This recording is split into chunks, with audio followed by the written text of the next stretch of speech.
So Ken Starr was just on the show. If you're over 19, kind of a big deal. A couple decades ago, Ken Starr was at the very center of the news cycle, every news cycle for years, one of the most polarizing and talked about people in history at the time anyway.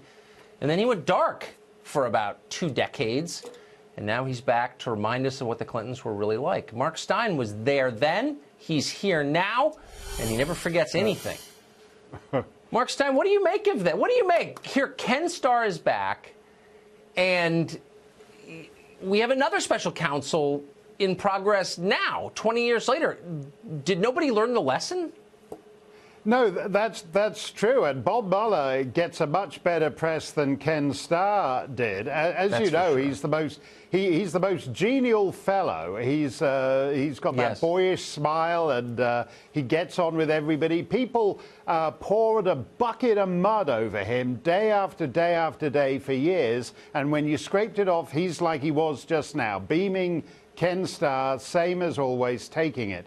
I don't think it was a good idea. I don't think the idea of an independent counsel is a good idea.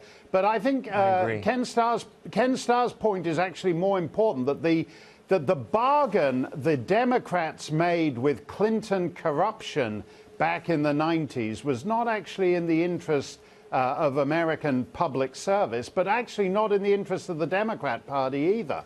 You know, it always worked out well for the Clintons. After impeachment, Hillary got a Senate seat in a state she'd never lived in, while poor old Al Gore couldn't even get dragged along the over the finish line in the presidential election. The Clintons worked out for the Clintons and nobody else.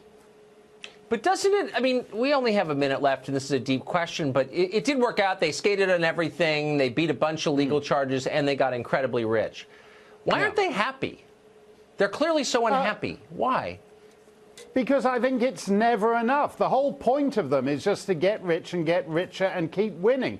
Bob Smith, who was my senator in New Hampshire at the time, he said after the impeachment trial, he said, he's won, he always wins, let's move on. And then suddenly they didn't win, and they can't stand it, and they want to keep coming back, whether it's Hillary or Chelsea or whoever's next. It's the winning, it's the money, it's never enough.